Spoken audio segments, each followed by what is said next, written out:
Welcome back. Thank you. Here we are for part 2 of the P.O.S. interview. I didn't shave yesterday. Probably I haven't today. I probably won't tomorrow. It's another day. It's another morning. I still look like this. Whereas yesterday you had come fresh from the first ever Shredder show. Oh yeah. Today you're about to go on tour. You'll be about to go on P.O.S. tour. Milwaukee tonight. In hours, yeah. Yeah, and then later on in the tour you've got Indianapolis, you've got Nashville, and you'll end up in Europe. And well, this one will wrap up in Europe and right around Christmas time. Shortly after that, you'll be touring with Shredder. I probably won't tomorrow when it's safe to say I'm never gonna shed these extra. Yeah, So no rest for the wicked or for the virtuous. There's no time really to rest if I'm gonna finish promoting this record and Yeah, get on to the next one. And which is going to be a theme in this second part of the discussion, cool. sleeping. Yeah. Because before, Never Better and We Don't Even Live Here kind of set the scene of a kind of comatose general populace. yes. You and your band of imaginary bandits in the future have the task of waking said people up to some extent. Is that a fair synopsis? Or? Kind of. It's not so much about waking anybody up. It's for the writing of that record. It was more like we spent the whole record before trying to wake you guys up. Right. Now it's like, well, either you're coming or you're not. Right. You know. So I feel like that was kind of the vibe between Never Better and We Don't Even Live Here. So Never Better is waking people up. I mean, if we're gonna use that metaphor, Sure. that's what that would be. I feel like, is Never Better would be like gently going around, rubbing everybody's shoulders and shaking them a little bit. Yeah. And then We Don't Even Live Here is very much like the people that woke up to that are ready to come and trample. Right. You know? The dedicated few. Yeah.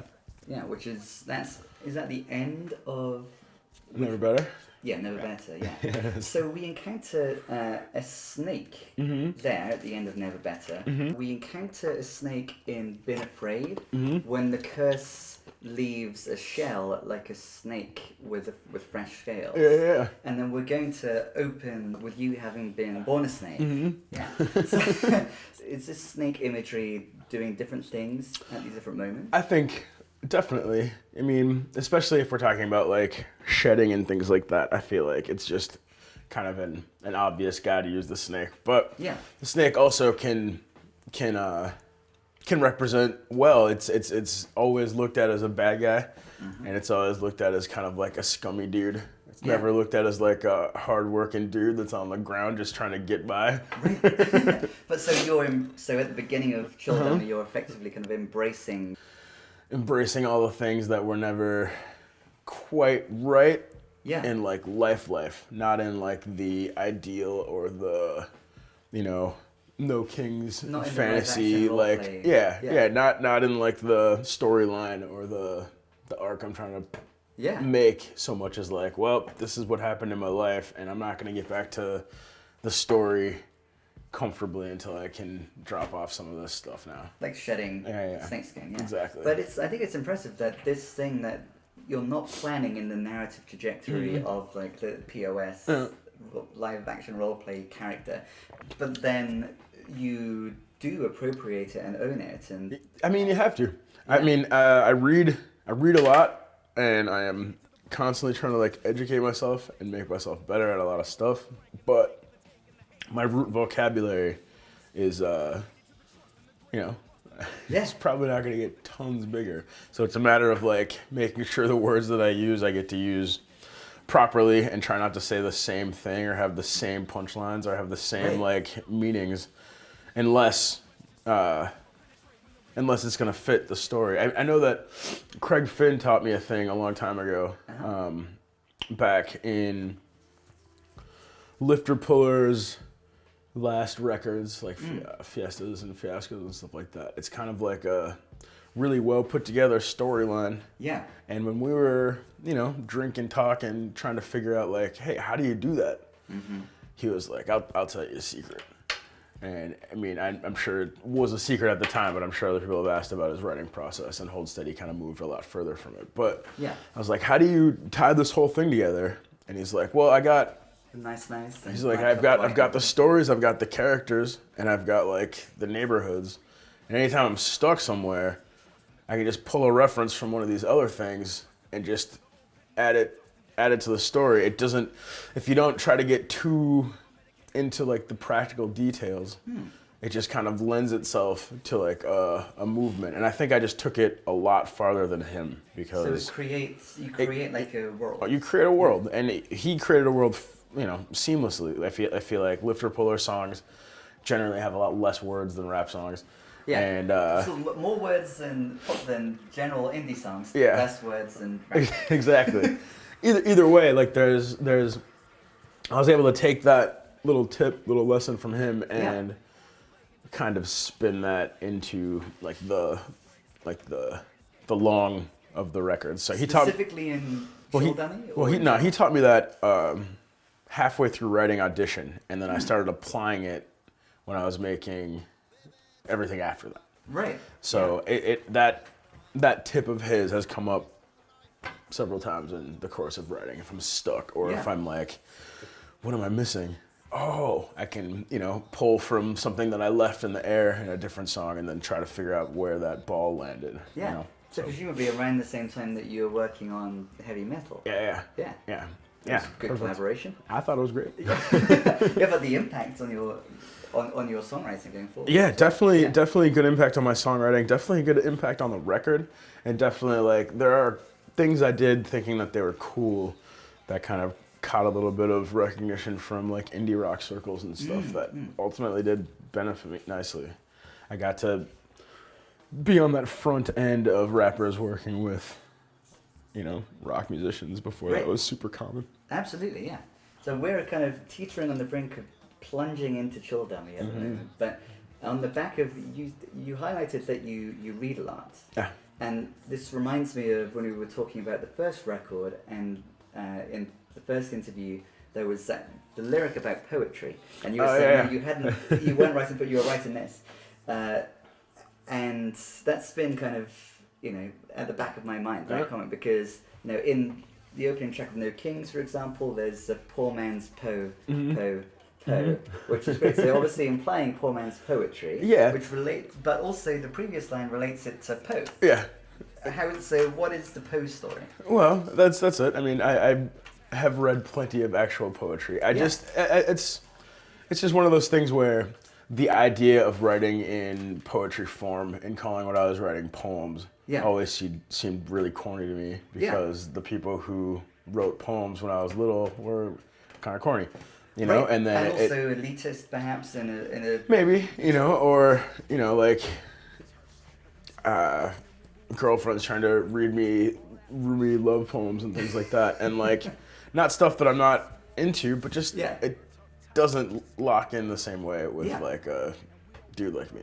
Right. And the first few years of Doomtree, we were doing a lot of we toured with Sage Francis. There was a lot of slam poets around. That was like a whole thing, So, everybody, and not everybody, but I certainly tried my hand at trying to write some like performance poetry and stuff like that. But it just never made sense to me to use the word poetry, because it didn't feel like a thing I did. Well, even in the phrase "poor man's poetry," that kind of contains the idea of rap. Yeah, right. Yeah. And the lyric before then is, "I bet the heart's off beating under hardwood flooring." Yeah. So that's from the Poe story, The Telltale Heart, where there's this person that is a murderer. Yeah, it's basically like their guilt is just haunting them. Yeah, there's this sense of guilt, and there's these, like, the emotional life is there, and it's beneath. So the heart it's of always the been dead body there. is beneath the hardwood flooring. Yeah. Haunting. The person imagines they can hear it. Yeah. Yeah. And they can't hear anything else. It's just, it drowns out the rest of life. And so what spoke to you about that metaphor, or that, I think story? The same thing that speaks to everybody about it, Like, the reason why Poe is good, or any poem is good, or any art is good, is because you can relate. Is because the story it tells is something, if not the whole thing, some part of it you can grab onto and relate with. Yeah, so. Because the opening track is going to be Born a Snake, I was taking note of all of the other things that you claimed that you'd been born as or like cool. Throughout. So these, a non-exhaustive list includes a lion with the eyes on the meat, in lockpicks. You were born villain. Yeah. We were born with our throats slit. But that's only makes sense if the whole line is considered. Okay, what is the whole line? Self-stitched. Self-stitched, right. Like born bleeding out, and then the first thing we do when we can use our hands is like start tying this thing up and getting back to life. And you slit them again with audition, with the cargoes. But that's me cutting them. Right. and of course, in Worth, born half dead and dynamite. Which is Lifted Puller. Yep. Yeah. And it is the case that you've been reflecting on like the young Steph throughout a lot of the other songs. There's references to the blue mohawk and being a kind of punk kid. And if you can't have something, then you decide that you don't really need it. Yeah. And that's interestingly at odds, I think, with songs like The Basics, where it's kind of saying, all we need is a place to sleep, all we need is food. But then on the other hand, there's an acknowledgement that we get wounded and our sense of what we need shifts because of what we can't have. We just grow. It's the same as like different animal metaphors or like comparing yourself to whatever. I feel like that's like a standard thing in rap and maybe poetry or lyrics or whatever is trying to think of a clever way to say that you're something. And I feel like I've tried to get rid of all the clever and just say it and then say something clever maybe about what those things do. Right. You know, like, trying to approach hip hop lyrics and things like that with all of like the standard tricks is really fun, but then it's also fun to try to flip the standard tricks like on their ear. So, you know, it comes off a little differently. And at this point, I am lots of declarative statements about impossible things followed up by talking about why it's impossible, but I'm not doing it anyway. Yes. Good. Yeah. I like that. So wrapping up this introductory segment, which is where the main focus seems to be on poetry. There was something else that you said last time was that these weren't love songs. And so, you know, I was combing back through and thinking, well, which of them come closest? There's a couple that come close. Yeah, definitely. So, for example, like Been Afraid, again, actually. Sort of. To me, that's a love song, but I feel like it's also more just trying to, I mean, yes, ultimately is absolutely a love song. Yeah, because he says with a grown-up voice, not to lift the, what is he saying? I haven't heard that song in years. But there again the idea of like a fragile, wounded people. Yeah. And going back to the very first record and little kids. Yeah. That don't grow up anymore because there's all these impediments. But miraculously, at the end of Been Afraid. That one's about finding squad and moving to like get past all the roadblocks. Yeah. I feel like that's also a theme. You know? A piece finally fits. Yeah. I love you. And that's what they say with their lips. Yeah. As well. Yeah. So that's a love song. That's a love song. And that's also pretty poetic. Yeah, exactly. Yeah. So, yeah, there is that. You made the reference when you were talking poetry before to writing in the moleskin. And you have a lyric about writing in a moleskin. I do. In Team the Best Team. Thinking of like finding squad, think love and think drugs, and they're the same thing inside. Yeah.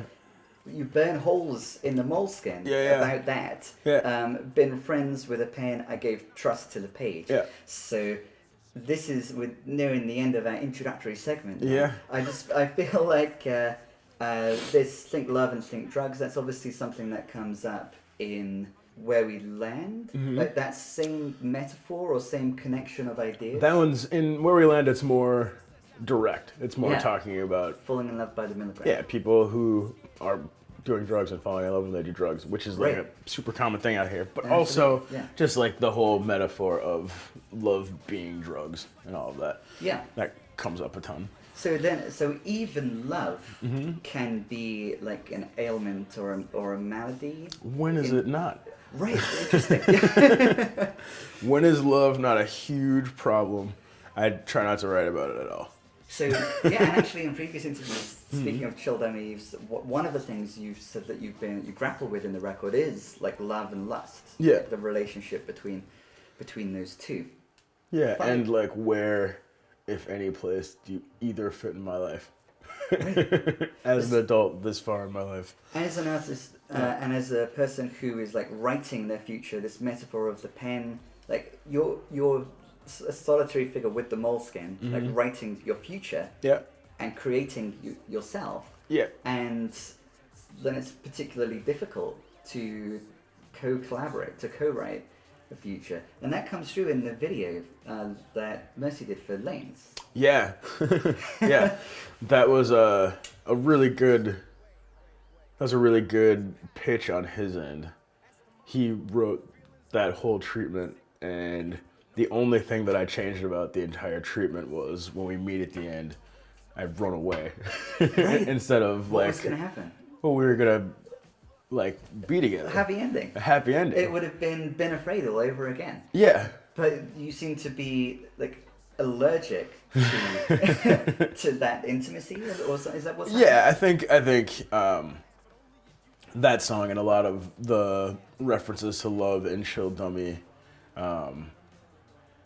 kind of make reference to being kind of not even really interested in trying it out anymore. Right. Like there's a lot of songs that talk about love not going right. And then a lot of other ones that are just kind of like resigning to be like, well, that's not going to go right now. Right.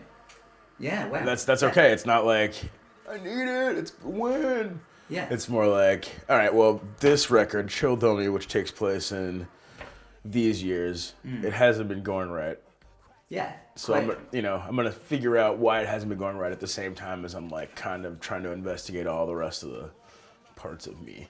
Yeah. You know, that the record itself in different places is kind of purging all of the crap feelings that come from being sick or isolated from your friends or... And these two are related. Oh, yeah. They have to be. I mean, I feel like either you trust people or you don't trust people, you know? Yeah. And I want to trust everybody, and my default is to just be like, yeah, definitely, what's up? Yeah. But then immediately like...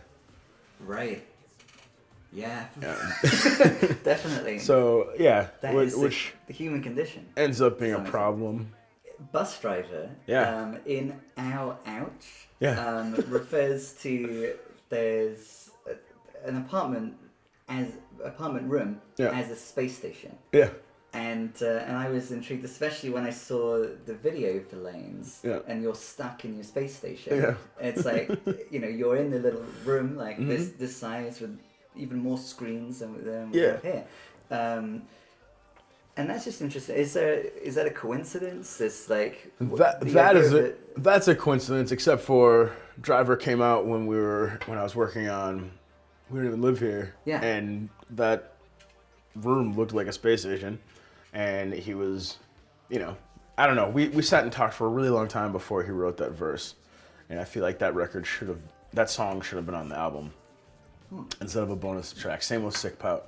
I feel like the album could have been longer by those two songs. Yeah. But bonus tracks, people like that. Yeah. Well, we opened that part one with Sick Pout. So it's day. Yeah. Working on the record with Sims and working on a record with Astronautalis. Yeah. Which isn't mixed or anything. But yeah, we definitely have kind of pulled me back in to at least the music world and remembering that I do have people in my life. How much can you reveal about those projects? Plenty. I mean, Shredders comes out November 3rd. Yeah. And it rules. Yes. Sims is on one, dude. He's rapping better than maybe anybody. He's killing it. His last record was amazing, and then he just brought that same energy to this one. And I'm just in there trying to like provide some style while he just like wraps circles around everything. Yeah, it's amazing. Well, you're wrapping circles too from your orbiting. I'm rapping. More closely orbiting space station. Yeah. I have no issue with my rapping. I kill it on the record. I rap really well. I do my thing. Sims is on one.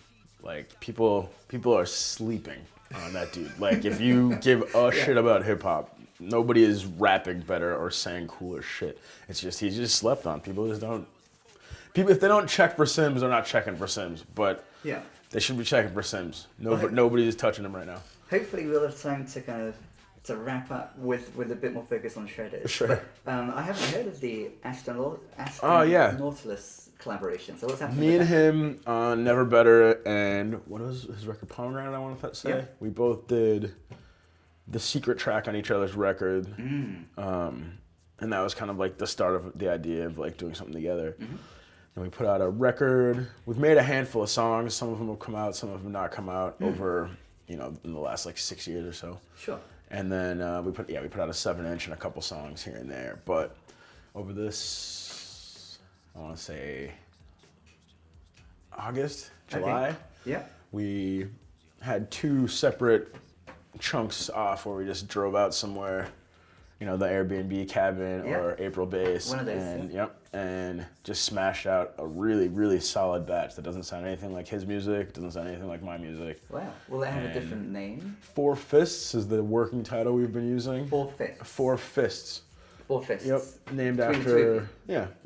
But also named after F. Scott Fitzgerald's story about a guy that gets punched 4 times in his life, and they all have like a solid and impact that changed kind of like the course of his life and the way that he thinks about things. So reading that, reading short stories together. Our original plan was to read a book of short stories by a different author. Yeah. Name every EP for that author and for what we were pulling out of it.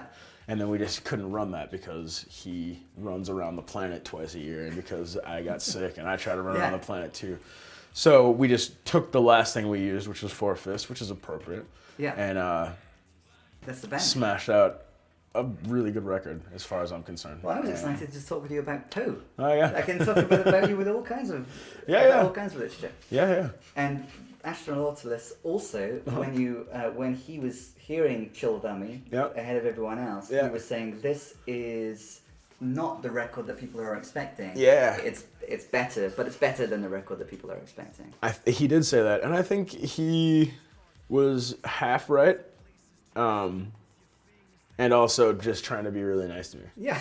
that's my he homie. was being nice, but it's my favorite P.O.S. record. It's my favorite too. Yeah. I think that it's a little more internal, and it's a lot, like I was saying in the last interview, like there's pretty parts.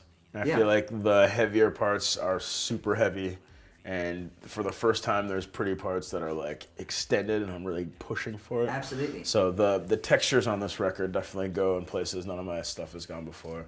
Right. And I'm reaching a level of honesty with myself and my lyrics that I have had no interest in touching before. Yeah, you've kind of poked at it. Yeah, I mean, there's been cracks in the armor. Yeah, but there's been the armor. I make personal music that is honest music, and I feel like I let myself go into more things that like hurt me more. Right. And well, in honor of going to different places, we are for the first time on Back to the City going to go to a different place. Oh yeah, cool. To talk about Chill Dummy. Cool. Are we doing that? Yeah, we're going this way.